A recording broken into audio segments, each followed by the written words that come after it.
다 함께 묵도하심으로 파사데나 주님의 교회 9월 20일 주일 예배를 하나님 앞에 올려드리겠습니다. 살아계신 하나님 아버지, 이 시간 주 앞에 하나님의 자녀들이 나아왔습니다. 진실한 마음과 거룩한 영으로 오직 하나님께 찬송을 올리는 이 시간이 되기를 원합니다.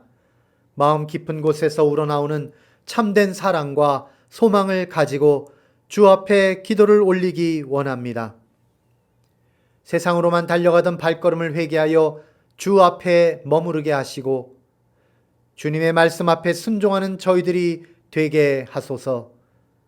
주님의 은혜의 말씀으로 저희들의 아프고 상한 심령을 위로하여 주시고 고달프고 힘든 인생길을 평탄하게 하여 주시옵소서. 주 앞에 칭찬받는 아름답고 거룩한 사랑의 공동체가 되도록 축복하여 주시옵소서. 예수님의 이름으로 기도합니다. 아멘. 다 같이 나는 예배자입니다. 찬양 올리겠습니다.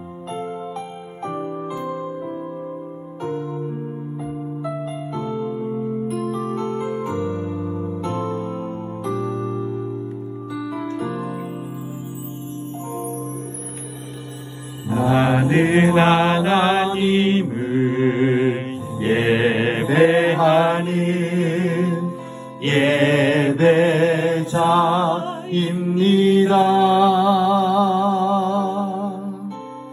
내가 서 있는 곳 어디서나 하나님을 예배합니다. 내 영혼 거룩한 은혜를 향하여 내 마음 완전한 하나님 향하여 이곳에서 바로 이 시간 하나님을 예배합니다.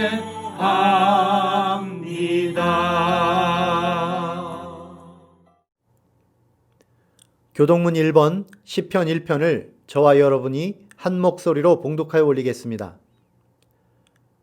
복 있는 사람은 악인들의 꾀를 따르지 아니하며 죄인들의 길에 서지 아니하며 오만한 자들의 자리에 앉지 아니하고 오직 여호와의 율법을 즐거워하여 그의 율법을 주야로 묵상하는도다. 그는 시냇가에 심은 나무가 철을 따라 열매를 맺으며 그 잎사귀가 마르지 아니함 같으니 그가 하는 모든 일이 다 형통하리로다. 악인들은 그렇지 아니하며 오직 바람에 나는 겨와 같도다. 그러므로 악인들은 심판을 견디지 못하며 죄인들이 의인들의 모임에 들지 못하리로다. 무릇 의인들의 길은 여호와께서 인정하시나 악인들의 길은 망하리로다. 아멘.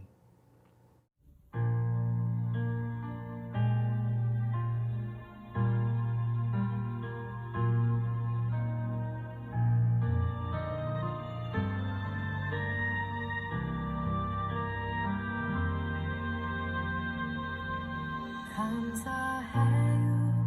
깨닫지 못했었는데 내가 얼마나 소중한 존재라는 걸 태초부터 지금까지 하나님의 사랑은 항상 날 향하고 있었다는 걸 고마워요. 그 사랑을 가르쳐준 당신께 주께서 허락하신 당신께 그리스도의 사랑으로 더욱 섬기며 이제 나도 세상에 전하리라. 당신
우리를 교회로 부르신 하나님 아버지, 한 주간도 저희의 몸과 영혼이 살아갈 양식을 채워주심을 감사드립니다.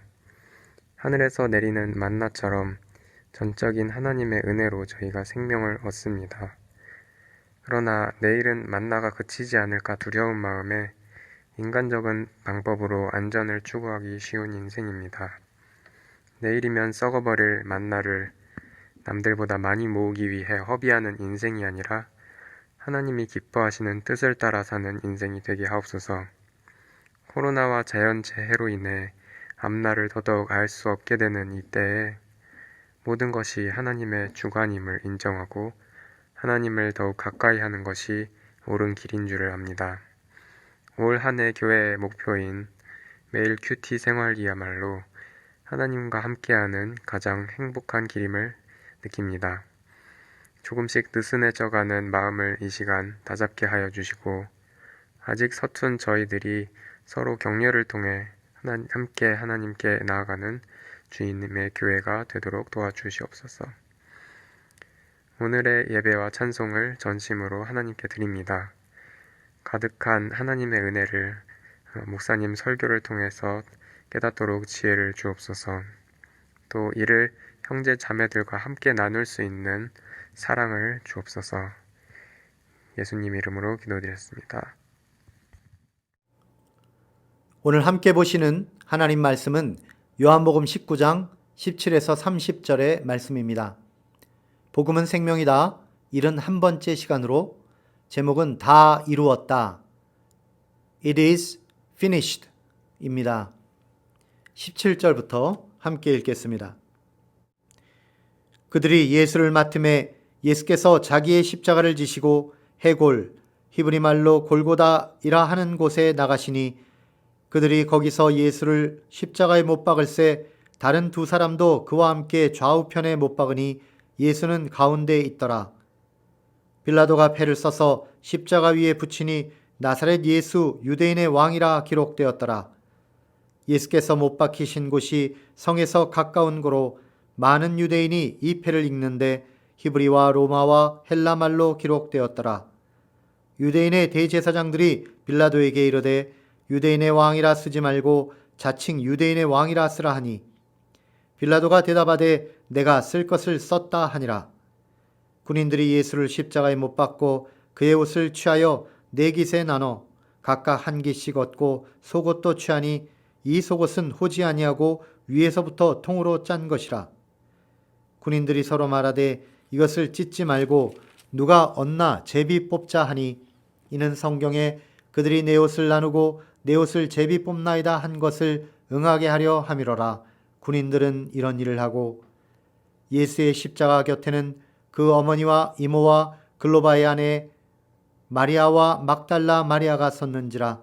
예수께서 자기의 어머니와 사랑하시는 제자가 곁에 서 있는 것을 보시고 자기 어머니께 말씀하시되 여자여 보소서 아들이니이다 하시고 또 그 제자에게 이르시되 보라 내 어머니라 하신대 그때부터 그 제자가 자기 집에 모시니라.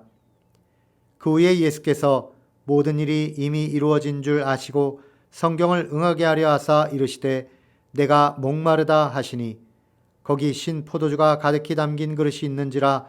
사람들이 신 포도주를 적신 해면을 우슬초에 메어 예수의 입에 드니 예수께서 신 포도주를 받으신 후에 이르시되 다 이루었다 하시고 머리를 숙이니 영혼이 떠나 가시니라. 아멘.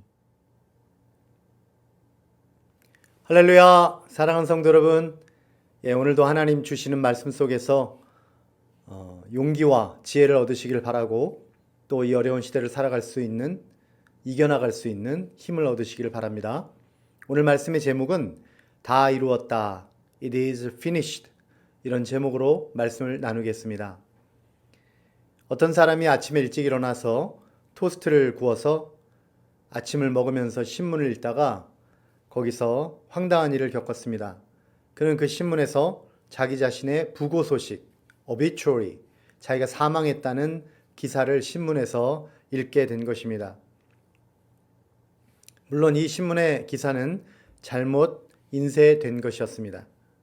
그러나 그 사나이는 그 부고의 내용, obituary 안에 들어있는 자기 자신에 대한 묘사를 보고 충격을 받고 마음을 새롭게 했습니다. 부고의 내용은 이런 것이었습니다. 죽음의 상인이 사망하다. 그는 사람을 더 많이 빨리 죽이는 방법을 개발해서 부자가 된 인물이다. 이 사람은 이 글을 읽으면서 생각했습니다. 내가 죽고 나서 이렇게 무서운 파괴를 일으키는 다이너마이트를 발명한 사람, 이 정도로 기억돼서는 안 되겠다. 그래서 그는 노벨 평화상을 비롯한 노벨상을 만들었습니다. 그 사람의 이름은 우리 모두가 이 노벨상을 만든 사람으로 알고 있는 알프레드 노벨이었습니다. 사랑하는 여러분, 우리 인생도 마찬가지입니다. 우리가 어떤 사람으로 기억될지는 우리가 죽은 다음에 알게 되는 것이죠. 그러므로 우리는 생각을 해야 합니다. 우리가 죽은 다음에 이 부고 소식을 올리는 난에 한 줄의 문장, 그것이 어떻게 될까요? 우리는 인생의 경주를 빨리 달리는 사람이었다라거나 물질을 많이 가진 사람이었다, 혹은 신분적으로 높은 위치에 선 사람이었다, 이런 식으로 기억되기를 원치 않습니다. 정말 남겨야 할 말은 인생의 경주를 잘 마친 사람, 그리고 많은 사람들에게 좋은 기억을 남기는 사람이 되는 것이 중요합니다. 그러므로 우리 각자에게 주어진 인생의 경주를 잘 마쳐야 되겠는데요. 이것을 finish well 이라고 말합니다. 우리 인생을 잘 마쳐서 다른 사람들에게, 다음 오고 오는 세대에게 좋은 사람으로 기억되고 또 좋은 영향을 끼치는 것이 중요하다는 말입니다. 오늘 본문에는 바로 그런 의미에서 우리들에게 가장 중요한 말씀을 기록하고 있습니다. 그것은 바로 예수님의 부고 소식입니다. 그것은 예수님께서 생을 마치면서 마지막으로 남긴 말씀에 대한 기록입니다. 30절 말씀을 읽겠습니다. 예수께서 신 포도주를 받으신 후에 이르시되 다 이루었다 하시고 머리를 숙이니 영원히 떠나가시니라. 예수님께서 마지막으로 남기신 말씀은 무엇입니까? 우리들이 반드시 기억해야 할 예수님의 인생에 대한 결론적인 한마디, 그것은 바로 다 이루었다라는 고백입니다. It is finished. 예수님은 다 이루셨습니다. 예수님이 다 이루셨다라고 하는 이 말의 뜻이 어떤 뜻인지를 우리가 이해하려면 이 다 이루었다라는 말의 의미를 알아봐야 합니다. 다 이루었다라고 하는 이 말은 헬라어로 테텔레스타이라는 말인데요. 그 당시 일상적으로 쓰이던 말입니다. 우리는 이것이 어떤 식으로 사용되는 말인지 두 가지 정도의 용례만 기억하시면 되겠습니다. 그 하나는 종이 주인이 내리신 사명을 다 이루고 나서, 혹은 자식이 그 부모가 주신 사명을 다 이루고 나서 테텔레스타이, 다 했습니다. 미션 컴플리티드, 네, 주신 사명을 다 했습니다 라고 말하는 것입니다. 그러니까 임무를 완수했다라고 예수님은 말씀하시면서 그 생을 마감하시는 것이었습니다. 테텔레스타이의 또 다른 용례 하나는 그 당시 시장에서 쓰던 그런 보통 말인데요. 다 갚았다라는 뜻입니다. 예를 들어서 집을 한 채 사는데요. 처음에 선금을 주고 집을 삽니다. 그리고 남은 돈은 매년 몇 년에 걸쳐서 돈을 갚아나가죠. 그러다가 마지막 잔금을 다 치르고 나면 테텔레스타이, 다 갚았다, 이렇게 말하는 것입니다. 예수님께서 이제 다 갚았다라고 말씀하시면서 생을 마감하셨는데요. 그러면 예수님께서는 무엇을 다 갚았다고 말씀하시는 것입니까? 그것은 바로 우리들의 죄값입니다. 우리 인류가 우리의 죄로 인해서 하나님의 정의의 분노와 심판을 받아야 하는 그 모든 죄의 값을 예수님께서 다 치르셨다, 다 갚았다라고 말씀하시는 것이죠. 예수님께서 다 이루었다라고 하시는 이 말씀을 하시는 순간에 우리들의 죄값이 다 치러졌고, 우리들은 이 죄인에서 의인으로 신분이 완전히 변화되는 것입니다. 영원한 죽음에서 영원한 생명으로 우리들의 자리가 옮겨지는 것이죠. 그리고 절망에서 희망으로 돌아오는 길이 열리게 되는 것입니다. 우리는 예수님의 이 다 이루었다라고 하는 선언을 들으면서 담대하게 우리가 죄로부터 해방되었고 또한 영원하신 하나님의 자녀로서의 신분을 회복하게 되었다라고 주장할 수 있게 된 것입니다. 마치 이런 것이죠. 우리 민족이 8.15 해방 때 어떻게 했습니까? 길거리에 다 쏟아져 나와서 대한독립 만세를 마음 놓고 외칠 수 있지 않았습니까? 그런 기쁨인 것입니다. 혹은 미국 사람들이 4th of July, 이 독립기념일 때 기쁨의 환호성을 지르면서 나라의 독립을 기뻐하며 모두가 축제를 벌이는 그것과 마찬가지입니다. 이제 우리는 예수님의 다 이루었다라는 이 선언으로 인해서 우리는 참된 기쁨과 감사를 가지게 되었고 또 하나님 앞에 기쁨의 찬송을 올릴 수 있는 근거가 된 것입니다. 우리는 이 시간 예수님이 다 이루었다라고 말씀하시면서 자신의 사명을 다 이루시고 죽음을 맞이하시는 이 상황 속에서 과연 이 배경, 지금까지 이루어진 일은 어떻게 되었고 주위에서는 어떤 상황이 이루어지고 있는가라는 것을 이제 먼저 살펴볼 것입니다. 그리고 나서는 예수님께서 다 이루었다라고 말씀을 하시기 직전에 어떤 중요한 유언을 2가지를 남기셨는데 그것이 무엇인지를 우리가 알면서 또 우리 각자가 앞으로 남은 우리들의 생을 어떻게 살아야 하는지에 대한 중요한 교훈을 얻도록 하겠습니다. 먼저 예수님께서 이 죽음을 맞이하시게 되는 이 십자가의 상황, 이것이 어떻게 됐는지를 우리가 보겠습니다. 17절에서 19절 말씀입니다. 그들이 예수를 맡음에 예수께서 자기의 십자가를 지시고 해골, 히브리 말로 골고다이라 하는 곳에 나가시니 그들이 거기서 예수를 십자가에 못 박을새 다른 2사람도 그와 함께 좌우편에 못 박으니 예수는 가운데 있더라. 빌라도가 패를 써서 십자가 위에 붙이니 나사렛 예수 유대인의 왕이라 기록되었더라. 예수님은 자기의 십자가를 지시고 힘겹게 그 골고다 언덕 위를 올라가셨습니다. 그리고 자기가 지고 오신 그 십자가에 매달려서 죽음을 맞이하시게 되는 것입니다. 예수님의 좌우에는 다른 2사람이 역시 십자가에 달려 있었습니다. 그리고 예수님의 십자가 위에는 나사렛 예수 유대인의 왕이라 이렇게 기록이 되어 있었죠. 그리고 그 아래는 다른 사람들이 있었는데요. 원래는 이 사람들이 십자가에 못 박혀 죽어야 되는 죄인이었고 또한 예수님은 십자가를 지실 이유가 전혀 없었습니다마는 그러나 예수님께서 십자가를 지시고 이 사람을 살리신 것이죠. 그러나 이 아래에 있는 사람들은 지금 어떤 상황이 진행되고 있는지 그 진실을 전혀 알지 못하고 또한 그들에게는 이 진리라고 하는 것이 전혀 관심이 없는 그런 상태였습니다. 그들은 그 아래에 있는 그 사람들은 그저 자기 인생을 쓸데없는 일에 허비하고 있었던 것이죠. 쓸데없이 자기 인생을 허비하고 있는 그 사람들의 모습, 그들을 그 다음에 말씀에서 묘사하고 있는데 크게 2가지로 보여주고 있습니다.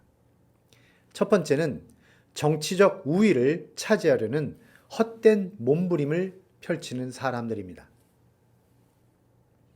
그들은 바로 빌라도와 유대인의 대제사장들인데요. 이들은 서로 자존심 대결을 하고 있었습니다.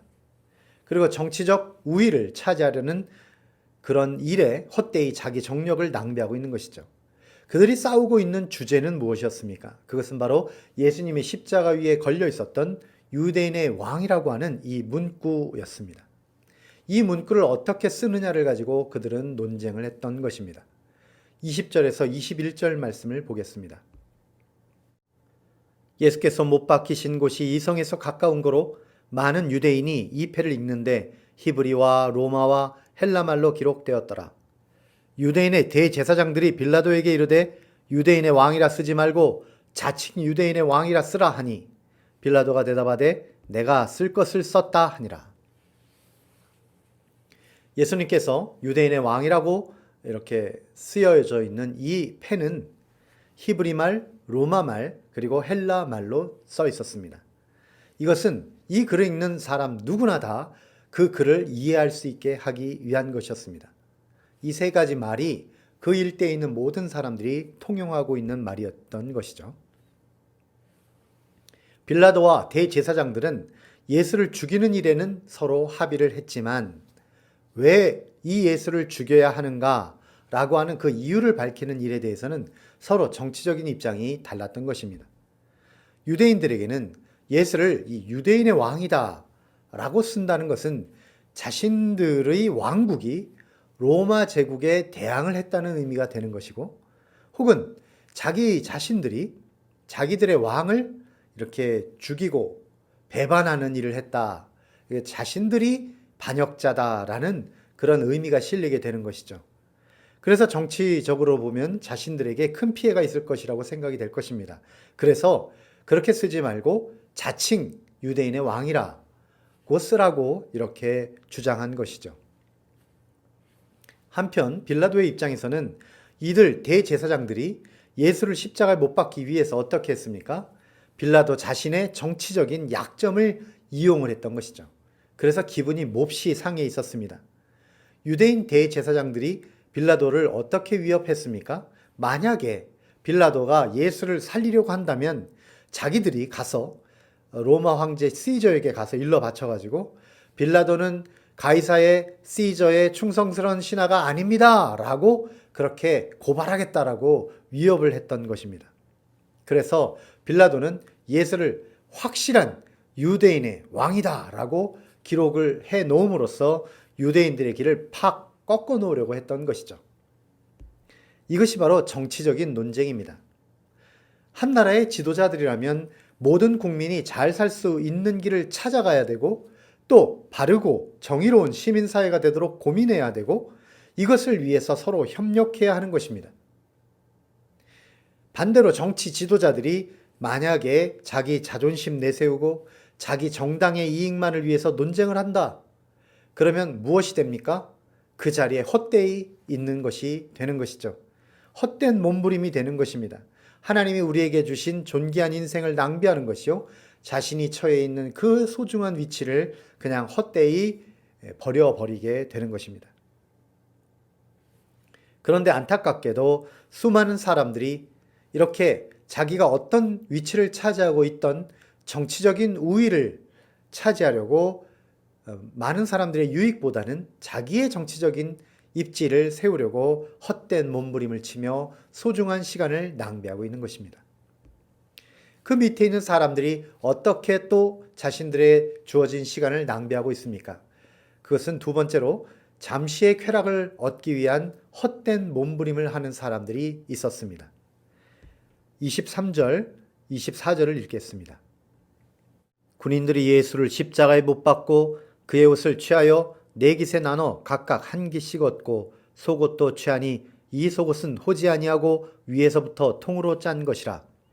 군인들이 서로 말하되 이것을 찢지 말고 누가 얻나 제비 뽑자 하니, 이는 성경에 그들이 내 옷을 나누고 내 옷을 제비 뽑나이다 한 것을 응하게 하려 함이로라. 군인들은 이런 일을 하고. 여기 군인들이 있는데요. 이 군인들은 진리이신 하나님의 아들 예수님을 앞에 두고도 예수를 바라보거나 혹은 예수를 통해서 우리 인생의 참된 의미를 생각하지 않고 그저 제비 뽑는 일에 자기 인생을, 자기의 소중한 시간을 허비하고 있습니다. 그들에게 주어진 소중한 인생을 내기하면서 보내는 것입니다. 도박하면서 보내는 것이죠. 그들이 이 내기를 하면서 서로 차지하려고, 자기가 가지려고 하는 예수님의 속옷은 이렇게 되어 있습니다. 호지 아니하고 위에서부터 통으로 짠 것이다. 이 표현은 예수님의 속옷이 바로 제사장들이 입는 옷임을 상기시켜 줍니다. 이러한 옷은요, 하나님 앞에 나아가는 자가 입고 나아가는 옷차림입니다. 일반인들, 보통 사람들에게는 이러한 옷은 불편하기도 하고 별 소용도 없는 옷입니다.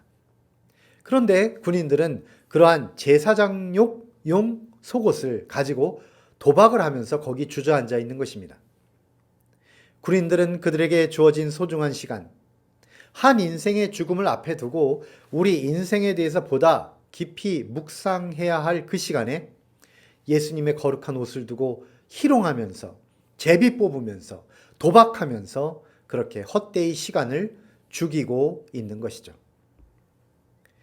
우리들은 보통 그렇게 시간을 헛되이 보내는 경우가 너무나 많습니다.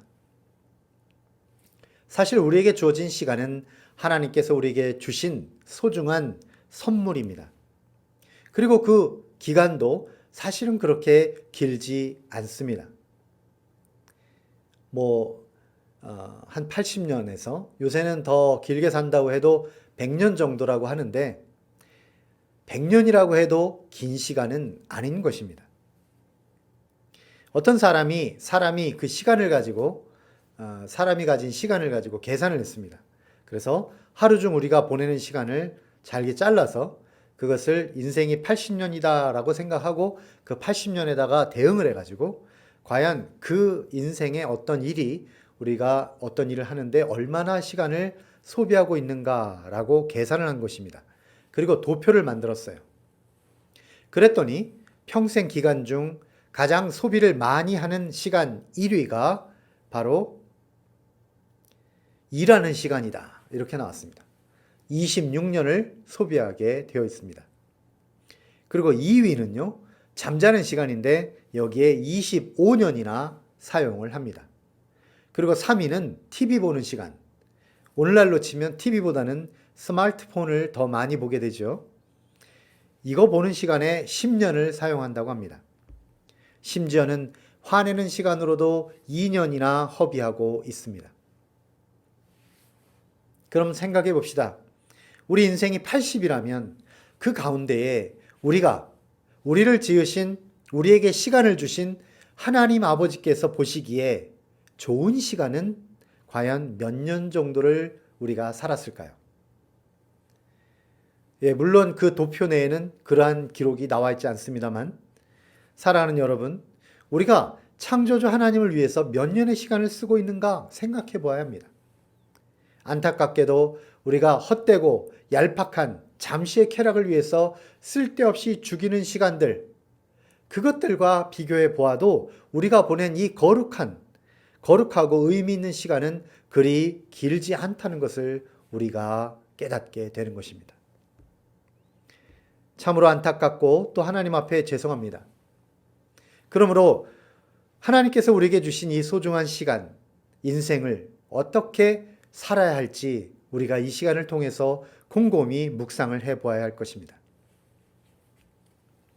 다 이루었다라고 하신 예수님의 선언을 들으면서 우리가 우리의 인생에 대한 마지막 선언이 오기 전에 예수님께서 우리들에게 남겨주신 유언을 잘 기억하고서 그리고 그 유언대로 우리도 살아가야 된다. 우리에게 나머지 주어진 인생들을 살아가야 된다라고 우리가 결단해야 할 것입니다. 그것이 주님이 우리에게 남겨주신 그런 뜻을 잘 받드는 것이 아니겠습니까? 우리가 앞으로 평생 동안 기억해야 하고 또 우리에게 주어진 남은 인생을 어떻게 사용해야 하는지 오늘 말씀에서 두 가지로 가르쳐주고 있는데요. 예수님께서 우리에게 남겨주신 유언 두 가지 함께 보겠습니다. 첫 번째는요. 당신의 삶으로 교회를 이루라. 네, 그냥 어떤 물질이나 어떤 보여주기 식으로 그렇게 교회를 이루라는 것이 아니라 당신의 삶 자체로 교회를 이루라라고 말씀하십니다. 이에 대하여 25절에서 27절까지 읽겠습니다. 예수의 십자가 곁에는 그 어머니와 이모와 글로바의 아내 마리아와 막달라 마리아가 섰는지라. 예수께서 자기의 어머니와 사랑하시는 제자가 곁에 서 있는 것을 보시고 자기 어머니께 말씀하시되 여자여 보소서 아들이니이다 하시고 또 그 제자에게 이르시되 보라 내 어머니라 하신대 그때부터 그 제자가 자기 집에 모시니라. 예수님은 이제 죽음 앞에 섰습니다. 이 죽음의 문을 통과하고 나면 예수님께서 이 땅에서 하실 일은 다 끝나게 되는 것이죠. 물론 예수님은요, 믿음으로 그 자신이 가지신 믿음으로 3일 후에 자신이 부활할 것을 알고 계셨습니다. 그리고 승천하여 하나님 우편에 가시기 전까지 부활하신 그 부활체의 몸으로 이 땅에서 제자들과 40일 동안 동행하실 것입니다. 그러나 우리와 똑같은 육신을 입고 똑같은 인간의 한계를 가지고 이 땅에 오셔서 지내시는 시간, 그것은 이제 이 시간을 통해서 마무리, 끝나게 되는 순간이죠. 이 순간에 예수님은 유언을 남기십니다. 어머니 마리아와 또한 사랑하시는 제자 사도 요한을 두고 이렇게 말씀하시는 것입니다. 어머니에게는 사랑하시는 제자 사도 요한을 아들로 여겨주십시오 라고 말씀하십니다. 그리고 사도 요한에게는 마리아를 너의 어머니로 여겨달라라고 부탁을 하신 것입니다. 이것은 아마도 자신이 죽고 이 땅에 혼자 남겨지게 될 어머니를 위한 배려이시겠죠. 또한 사도 요한을 위한 배려도 됩니다. 사도 요한은 원래 우레의 아들이라 하는 별명을 가질 정도로 성격이 급한 사람입니다. 그대로 두면 자기의 그런 분노와 자기의 성격 때문에 그냥 의미 없이 활약하지 못하고 그냥 죽을 수도 있잖아요. 그러니까 어머니 마리아를 요한에게 맡김으로써 요한이 평생을 조심하고 좀 더 인내하고 좀 더 신중하게 살아감으로써 마침내 이 요한복음도 요한계시록도 쓸 수 있도록 하시기 위한 그런 어떤 배려를 하신 것이라 볼 수가 있습니다. 그러나 어머니 마리아와 또한 사도 요한이 모자지간으로 만들어지게 된 데에는 보다 더 큰 뜻, 더 깊으신 주님의 계획이 들어 있습니다. 그것은 바로 교회를 이루되 바로 이와 같이 교회를 이루라 라고 말씀하시는 것입니다. 신학적으로나 어떤 말로 교회를 이룬다 라고 말하지 말라는 것이죠. 혹은 세상적인 정치나 경제적인 논리로 교회를 쌓아올리라 하지 말라는 것입니다. 어떻게 그러면 교회를 만들라는 것입니까? 그것은 진짜 어머니나 진짜 아버지처럼 대하라는 것입니다. 교회 안에 있는 한 공동체 식구들을 진짜 아들이나 진짜 딸처럼 대하라는 것입니다. 진짜 형제나 진짜 자매가 되어 아름다운 하나님의 나라, 교회 공동체를 이루라 라고 하시는 당부를 남겨주신 것이죠. 오늘날 우리는 큰 건물을 가진 교회가 좋은 교회라고 생각을 합니다. 많은 재정과 큰 사업을 많이 하는 교회가 건강한 교회라고 생각합니다. 화려한 음향과 멋진 퍼포먼스가 있는 그런 예배를 드리는 교회가 교회다운 교회라고 여깁니다. 그러나 예수님은 이 유언 속에서 이렇게 말씀하시는 것이죠. 교회의 지체들을 어머니, 아버지처럼 모시고 아들, 딸처럼 사랑하고 형제, 자매처럼 보살피고 아끼고 사랑하라. 이것이 바로 예수님의 말씀입니다.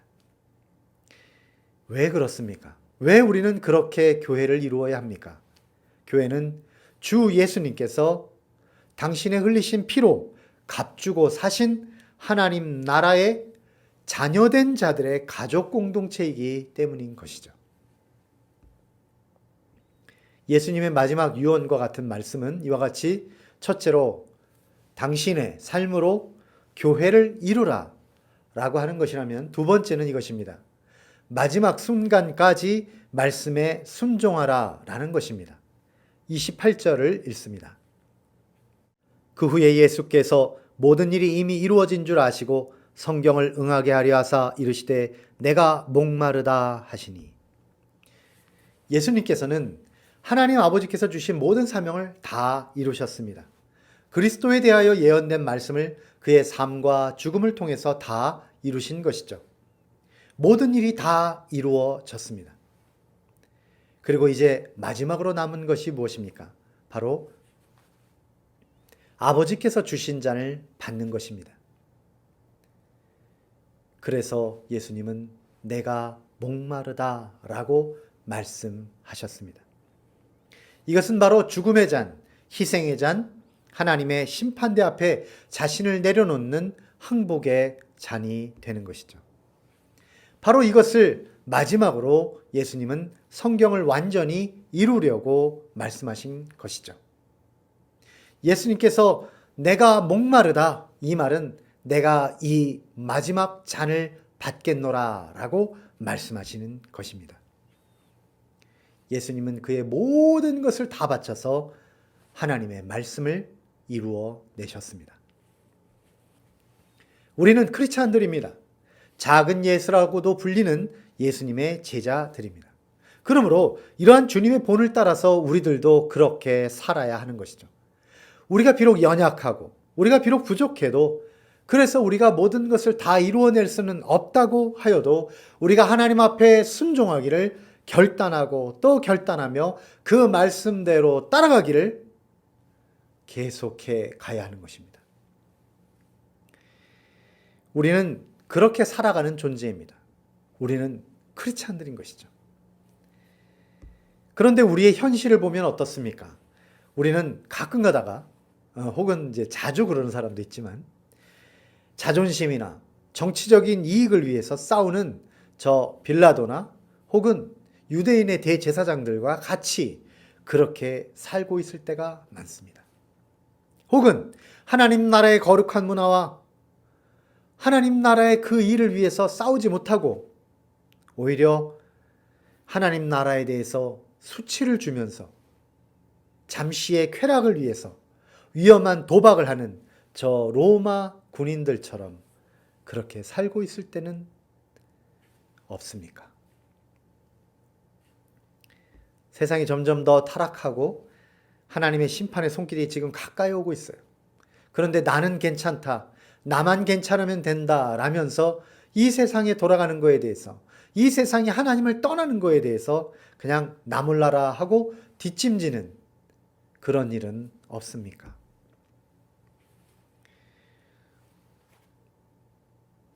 저는 생각하기에 저는 그래도 하나님 말씀을 따르고 있다라고 그렇게 혼자 생각을 했어요. 그런데 우리가 지금 큐티를 하고 있지 않습니까?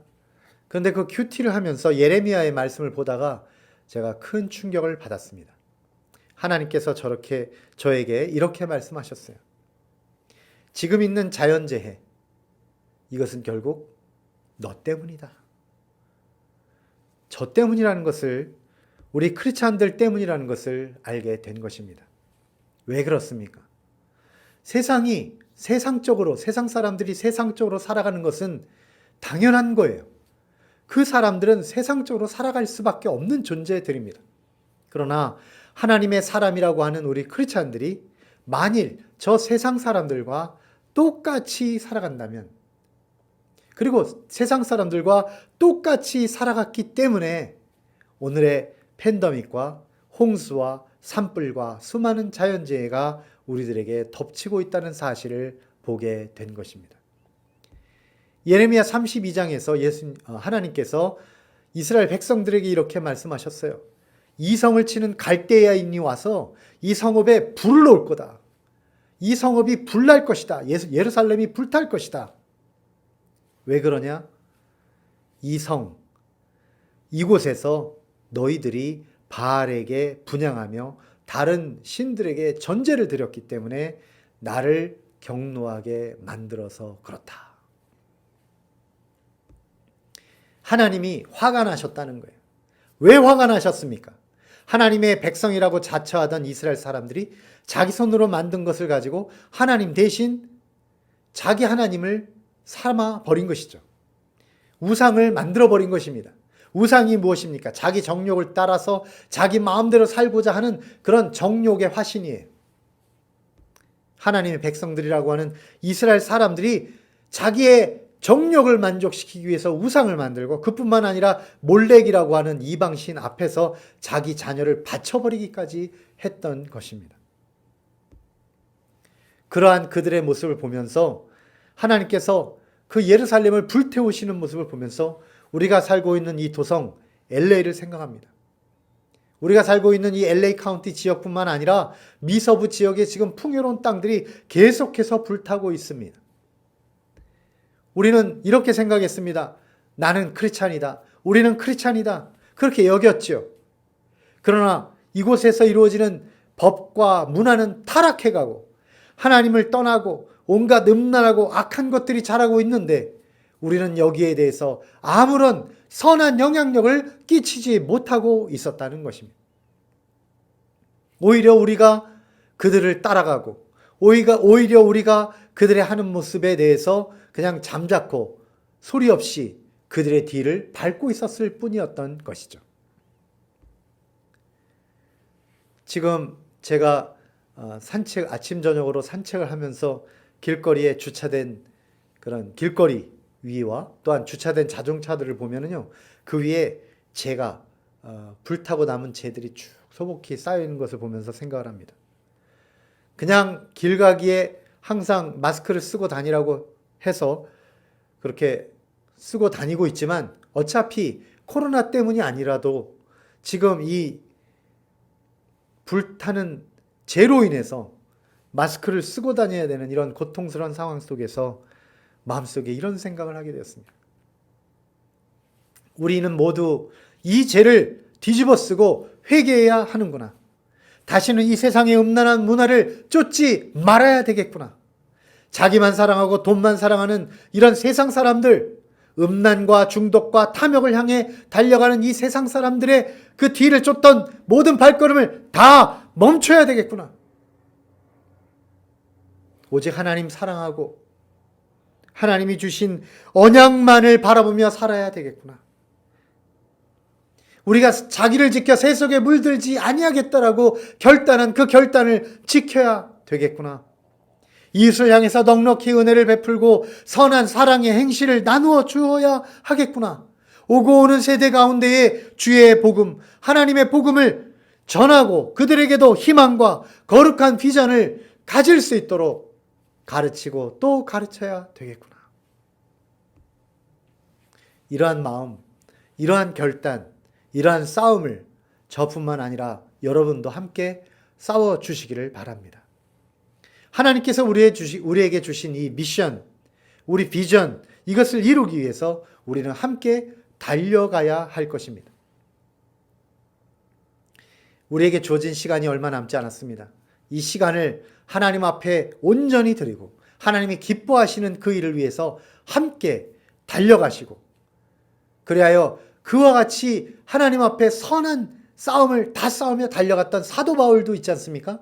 그 사도 바울과 같은 고백, 그러한 고백을 다 같이 하는 저와 여러분 되시기를 주님의 이름으로 축원드립니다. 사도 바울의 고백이 무엇인지 디모데후서 4장 7절에서 8절을 읽어드리겠습니다. 나는 선한 싸움을 싸우고 나의 달려갈 길을 마치고 믿음을 지켰으니 이제 후로는 나를 위하여 의의 면류관이 예비되었으므로 주 곧 의로우신 재판장이 그날에 내게 주실 것이며 내게만 아니라 주의 나타나심을 사모하는 모든 자에게 도니라. 아멘. 기도하겠습니다. 하나님 아버지, 예레미야가 느꼈을 그 고통을 이제 조금이나마 저희도 느끼고 있습니다. 하나님께서 얼마나 답답하고 안타까우셨으면 이렇게까지 하셨을까를 조금이나마 알게 되었습니다. 주님, 저희들을 불쌍히 여겨 주시고 저희들에게 당신의 한없이 크신 은혜를 베풀어 주시옵소서. 저희들의 마음이 온전히 주 앞으로 돌아오게 하시고 모든 죄악과 탐욕을 향해 달려가던 발을 꺾어 주시고 저희들의 모든 악한 시도와 탐욕을 도말하여 주시옵소서. 그리고 지금의 이러한 자연재해 상황을 어서 속히 멈추어 주시고 다시 평안과 기쁨이 넘치는 아름다운 이 땅이 되도록 인도하여 주옵소서. 저희들이 삶으로 서로를 섬기며 가족처럼 아끼고 사랑하는 주님의 교회가 되게 하여 주옵소서. 저희들 모두가 주의 말씀을 주야로 묵상하며 그 말씀 앞에 순종하는 삶이 되게 하시고, 그리하여 주님이 주시는 사명을 완수하고 비로소 다 이루었다고 고백하며 주 앞에 달려가는 주님과 또한 사도 바울의 만족감을 저희들에게도 허락하여 주시옵소서. 예수님의 이름으로 기도합니다. 아멘.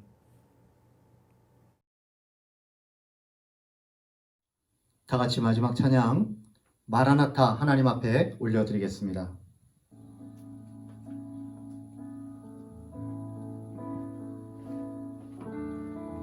마라나타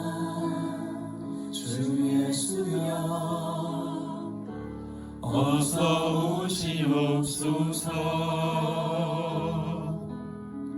땅의 모든 끝 모든 족속 주를 찬송하게 하소서.